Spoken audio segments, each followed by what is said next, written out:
What I found in my research is that there's a series of qualities that self-made millionaires have. If you have these qualities, your success is virtually guaranteed. And if you don't have these qualities, the qualities are learnable. Point number one is that all business or sales skills are learnable. All financial skills are learnable. If you can drive a car, you can learn any skill. If you can drive a car, you can learn the skill. Now, number two is you're probably only one skill away from doubling your income right now. You're probably only one skill away from setting yourself on the road to becoming a self-made millionaire. That turns out to be the case for almost everyone. And then I discovered that all people who are successful are excellent at what they do. You know the old question they asked Willie Sutton, the bank robber, why do you rob banks? He said, well, that's where the money is. Well, being in the top 10% is where the money is. So what you have to do is you have to pay any price and make any sacrifice to get into the top 10% in your field. So make this decision to get into the top 10%. And let me tell you what changed my life. Here I was struggling in my late 20s, and I learned this. It was a breakthrough thought. Is that everybody's in the top 10% started in the bottom 10%. Everybody who's doing well was once doing poorly. Everybody who is at the top of your field today was once not even in your field at all and didn't even know it existed. What that means is that if you're willing to pay the price and work hard and make the sacrifices, you can get into the top 10%. Now, how long does it take? It doesn't take a week or a month. Most people are really impatient.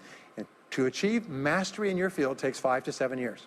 People say 5 to 7 years. Geez, I'll be 5 to 7 years older before I start enjoying the big rewards. Well, how much older will you be in 5 to 7 years anyway?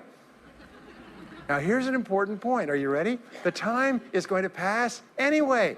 The time is going to pass. 5 to 7 years from now, 5 to 7 years will have passed. The only question is, are you going to be at the top of your field, or are you still going to be down there with the mediocre 80%? And the wonderful thing is this is nobody's better than you, and nobody's smarter than you. If anybody else is at the top of their field, it means that you can be at the top of your field. Just go to them and find out how they got there, because they started at the bottom. Now, it may take longer for some people and less for others, but everybody who puts one foot in front of the other and keeps moving eventually gets there. Next is refuse to consider the possibility of failure. It's the most amazing darn thing is that the fear of failure is the greatest single obstacle to success in adult life. And it's not failure itself, because each one of you is a professional failure. Each one of you has failed over and over and over again. Isn't that true? All of us fail. All human beings fail over and over. 9 out of 10 things that we try don't work out the way we expected. We have failures in relationships and in jobs and in careers and investments and everything. It's not the failure that holds you back. The failure makes you smarter. We say that it is the fear of failure, not failure, that holds you back. And the way that you overcome failure is you never consider the possibility of failure. The rule is this, is there's no such thing as failure, there's only feedback. Is when you try something that doesn't work, you get feedback, not failure. And recognize that most things you try aren't going to work the first few times. So what you do is you say, oh, that's an interesting bit of feedback.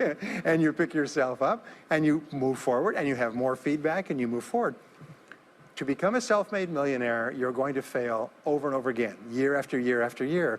But your brain has a cybernetic mechanism, which means that every time you try something, you get feedback, which makes you smarter. And when you try something else, you get feedback, which makes you smarter. And eventually, you reach the point where you're too smart and you stop making mistakes. You start to do more and more things right and fewer things wrong. But you can't get there unless you have experienced the failures. Henry Ford once said that failure is merely an opportunity to more intelligently begin again. Now, let me pass on one great rule to you, which has been discovered in interviewing self-made millionaires. Self-made millionaires look into every failure for something good.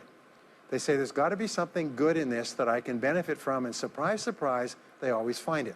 Second is self-made millionaires always seek the valuable lesson in every setback or obstacle or temporary failure, and they always find the lesson.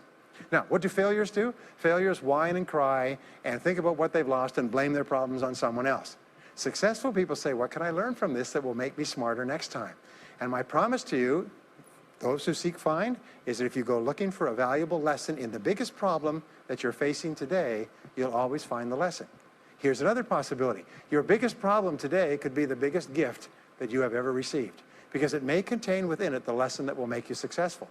If you stop thinking about what happened and who's to blame, and you start looking for the gift within your problem, sometimes it can transform your life.